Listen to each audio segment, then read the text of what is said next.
I've been driving around for like the last 2 hours running errands, but I just stopped at my buddy Cody's shop. Cody's a great friend of mine. He's a really good dude and knows a lot about turbo stuff, and he's building a work of art.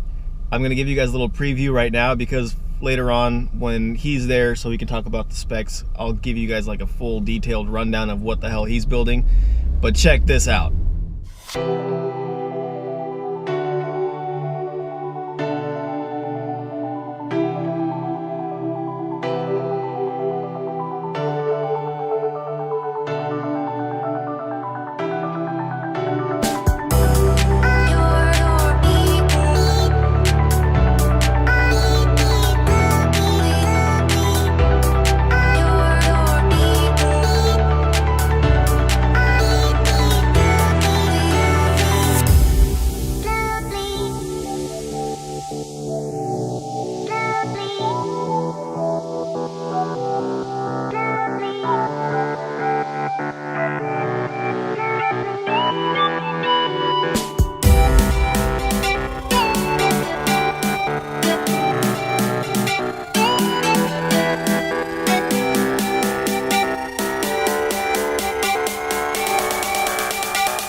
Alright, here she is in all of her glory. Today we're going to be rewiring some sensors, the cam and crank to be specific, using this shielded wire that I got from a good friend of mine, Cody. Again, I'll talk more about his car when he's there so he can talk about specifics, but there's so much custom to do with that car.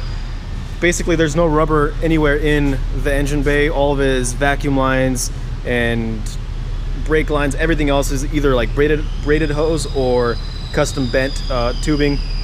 That thing's gonna be a work of art. He's building it for a half-mile race, and air to water intercooler, heat exchanger in the back through the auto trans. It's again a piece of art. So there'll be a full feature on that car once I get the chance to do so. It's gonna be run on Infinity just like mine, and that thing's gonna be a beast. But anyway, here's what we're doing today. We're gonna rewire this cam and crank sensor. This is the crank sensor. I know you guys can't really see it down here, so I won't even bother trying to show you the cam sensor up there because you won't be able to see it. But once we get it running, hopefully that's what it's gonna take to get it running.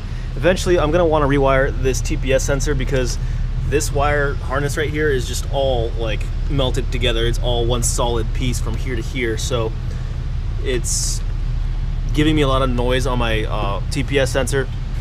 And then we're also going to need to take this map sensor. The map sensor tells me how much boost is the car's running. It spikes from the vibrations, so I'm going to get a hose and mount it remotely, probably somewhere over here, just to keep it off the engine so the vibrations don't get to it, and I can get accurate readings because the tuners saw that the car would, you know, be building like boost, and then it would spike up to like 20 pounds even though the wastegate's at 15.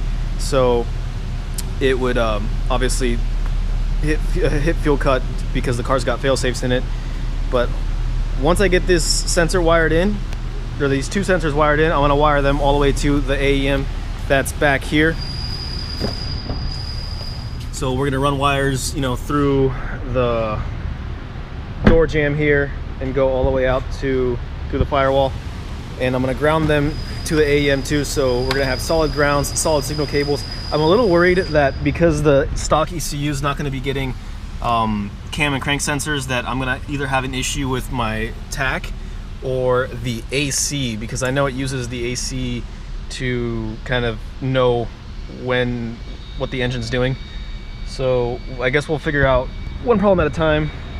If I have to, I'll go run another signal cable to it or something. But stay tuned. Hopefully we're gonna make some turbo noises today.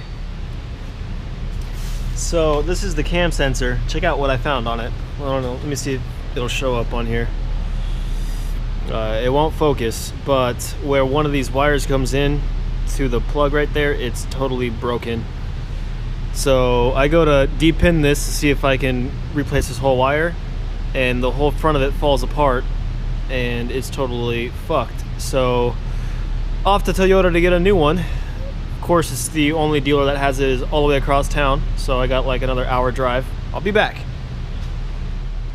And we're back. So here's the part number if anyone ever needs it.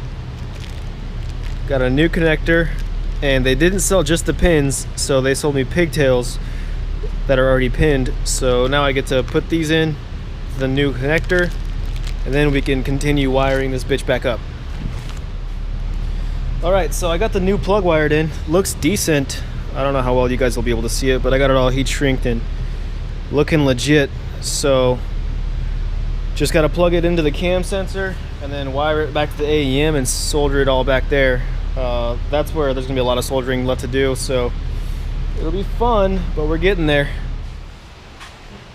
All right, we got the car put back together. I wired the sensor up through under here because I didn't want to go around the back because that side gets too hot with the turbo stuff there. Batteries on the charger, hopefully it's got enough of a charge to crank over. I'm a little terrified of what's gonna happen. It's either gonna work or it's gonna go up in smoke. But the wiring issue is a disaster. But let's see what happens. You know what? Let's connect to the AEM first to make sure that it sees what it needs to see.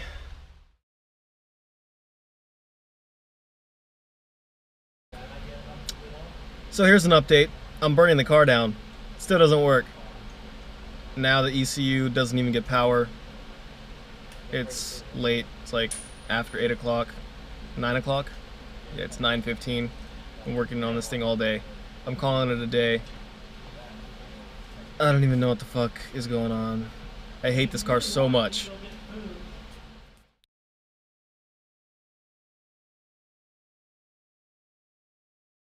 You guys want to hear the turbo car run? Me too, but I couldn't get it running today. However, I did figure out the two-step. Check it out.